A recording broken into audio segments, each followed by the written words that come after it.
نزول الغیث، اور جب بارش ہو رہی ہو تب دعائیں قبول ہوتی ہیں۔ اب یہ اپنے مقام پر پوری بحث ہے کہ جب بارش ہو رہی ہو، کیا انسان تلاوت قرآن کر رہا ہو، یا انسان اذان کے وقت کو محسوس کر رہا ہو، یا انسان شہادت کے وقت کو اپنے قریب محسوس کر رہا ہو، تو اس وقت دعا قبول ہوتی ہے۔ تو کیا ہاتھ اٹھا کے دعا مانگی جائے، یہ الگ موضوع۔ دعا مانگنے کا طریقہ کہ دعا انسان رب کی بارگاہ میں کیسے مانگے، ہاتھ اٹھا کر کیوں مانگے۔ کبھی کبھی میں نے بعض افراد کو دعا مانگتے ہوئے دیکھا تو بڑی مشکل سے اٹھاتے ہیں آدھا ہاتھ، ایسا محسوس ہوتا ہے جیسے خدا سے جو سوال کر رہے ہیں تو ہاتھ اٹھاتے ہوئے شرم محسوس کر رہے ہیں، جبکہ روایات کے اعتبار سے خود اللہ کے رسول جب کبھی بارگاہ پروردگار میں دعا کرتے تھے تو ایسے ہاتھ اٹھاتے تھے جیسے کوئی مسکین اور بیچارہ کسی مالک اور کسی کریم کی بارگاہ میں مانگ رہا ہو، کوئی پیاسا پانی مانگ رہا ہو، کوئی بھوکا کھانا مانگ رہا ہو۔ اور ہماری اور آپ کی کیفیت آپ سمجھتے کہ دعا مانگتے ہوئے بھی سوچتے ہیں کہ ہاتھ کتنا اٹھانا ہے، اور روایت کے اعتبار سے ہاتھ اٹھا کر دعا مانگیے، کیونکہ یہ حالت خاص طور سے انسان کے خشوع اور خضوع قلب کا ایک اظہار کیا کرتی ہے۔ ہاتھوں کو اٹھا کے دعا مانگنا انسان کے خشوع اور خضوع کی ایک علامت ہے، ورنہ رحمت خدا اوپر نہیں ہے، خدا تو ہر مقام پر ہے۔ اس لیے بعض روایات میں سے ہاتھوں کے اٹھانے کے 3 طریقے بیان کیے کہ کبھی یوں اٹھا کے دعا مانگیے، کبھی یوں کر کے دعا مانگیے، اور کبھی یوں کر کے دعا مانگیے۔ 3 دعاؤں کا انداز الگ الگ، بڑا الگ موضوع۔ اور روایت امام صادق علیہ الصلوۃ والسلام کی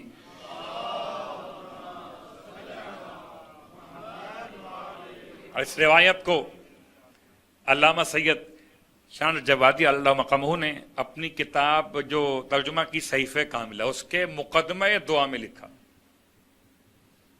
کہ اگر کبھی رحمت کی دعا مانگنا ہو خدا سے تو ہاتھ اٹھا کر اوپر زیر آسمان، اور کبھی اگر دشمن سے تحفظ کی دعا مانگنا ہو تو سیکیورٹی کے انداز میں، اور کبھی خدا کے عذاب سے پناہ مانگنا ہو تو دونوں ہاتھوں کو نیچے کر کے۔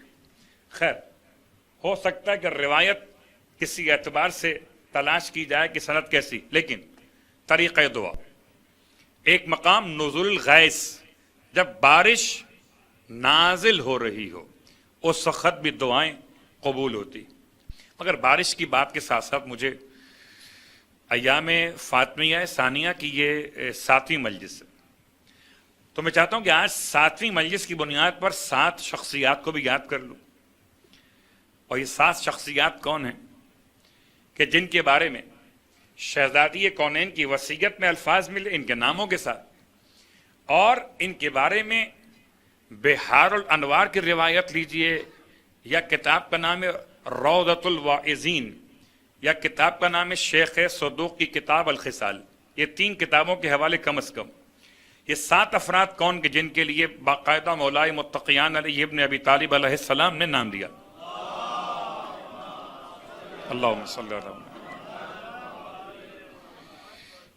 اور کبھی غور کیجئے گا کہ ان کی اہمیت اور مقام کیا۔ خلقت الارض لسبعۃ، امام کے الفاظ، زمین خلق ہوئی ہے ان 7 افراد کے لیے۔ خلقت الارض لسبعۃ، زمین خلق ہوئی ہے ان 7 افراد کے لیے۔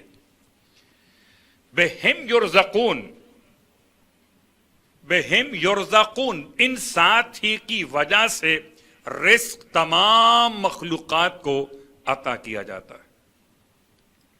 وَبِهِمْ يُمْطَرُونَ، اور ان 7 افراد کی وجہ سے ہی آسمان سے مطر یعنی بارش نازل ہوتی۔ وَبِهِمْ يُنْصَرُونَ، اور انہی 7 افراد کی وجہ سے خدا اپنی نصرت و مدد کو نازل کرتا ہے۔ یہ 7 افراد کون ہیں کہ آج 7ویں مجلس میں دعا کے موضوع پہ ان کا تذکرہ آپ کی خدمت میں بیان کر رہا ہوں۔ 7 کون کا؟ پہلا ابو ذر، حضرت ابو ذر، اب چاہے رضی اللہ تعالی عنہ کہیے یا علیہ السلام کہیے، اس لیے کہ علیہ السلام کہنے میں کوئی مذائقہ نہیں ہے، اور رضی اللہ تعالی عنہ کہنے سے کسی کا منصب کم نہیں ہو جاتا۔ حضرت ابو ذر سے قسم بخدا، خدا بھی راضی ہے اور ان پر سلام بھی ہے۔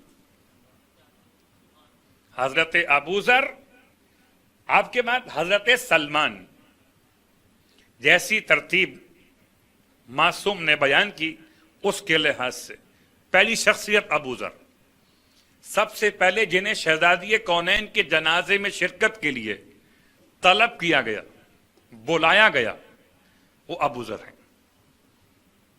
جناب سلمان، اس کے بعد پھر جناب حذیفہ، جناب عمار یاسر، جناب مقداد۔ آپ گنتی مکمل کیجئے، پہلے کون؟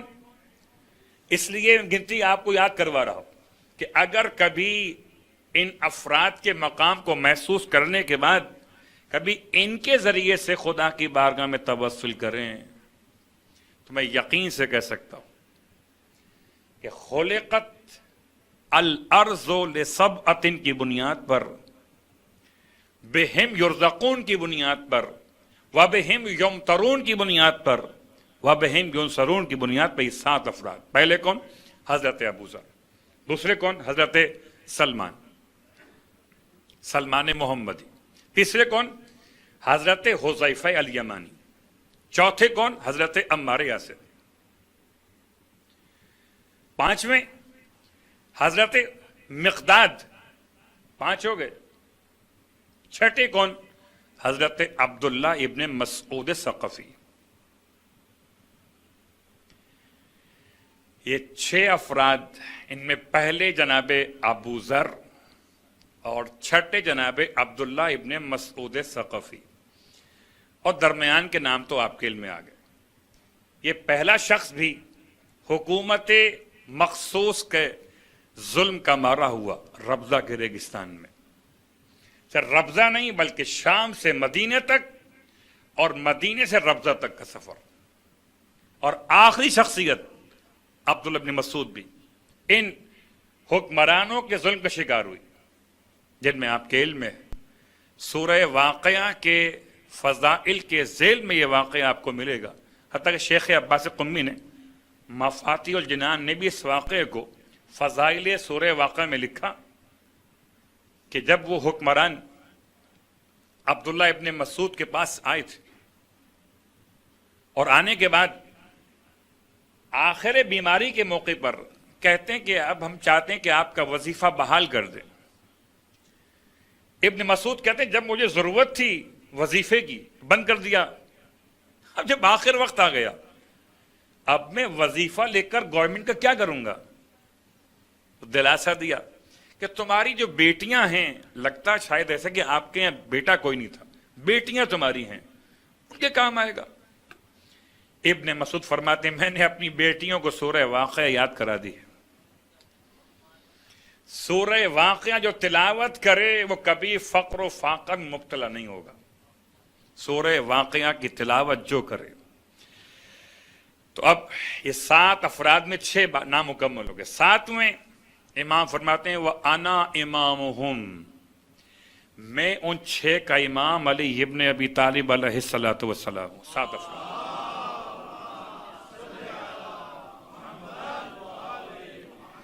یہ 7 کون؟ جو جنازے سیدہ کے شرکا ہیں۔ جنت کے جوانوں کے سردار ایک الگ موضوع ہے، وہ شہزادگان الگ موضوع، مگر 7 افراد کے بارے میں امام کا جملہ۔ تو بات کہاں سے کہاں تک پہنچ گئی؟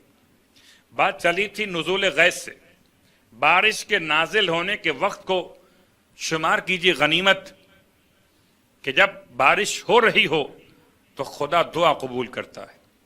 حضرت ابو ذر کا واسطہ دے کے مانگیے، خدا دعا قبول کرتا ہے۔ جناب سلمان کا، جناب حذیفہ کا، جناب عمار کا، جناب مقداد کا، اور پھر مولائے متقیان کا۔ اور اگر کر سکیں تو اپنے رزق میں برکت کے لیے جب کبھی گھر میں نظر کا اہتمام کریں تو ان 7 افراد میں مولا کو تو آپ یاد کرتے ہی ہیں، یہ 6 افراد کہ جن کی اہمیت کو خود مولا نے بیان کیا، ان کو یاد رکھیں اور یاد کروائیں کہ یہ 7 افراد وہ تھے بشمول مولا کہ جنہوں نے شہزادی کے جنازے کی نماز کا شرف حاصل کیا تھا۔ اگر کوئی سیدہ کے نماز جنازہ میں شریک ہو جائے تو باعث خلقت زمین ہو جائے۔ اگر کوئی سیدہ کے جنازے میں شریک ہو جائے تو اس کی وجہ سے خدا رزق نازل کرنے لگے، تو پھر سوچئے خود سیدہ کا نام کتنا باعث برکت ہوگا۔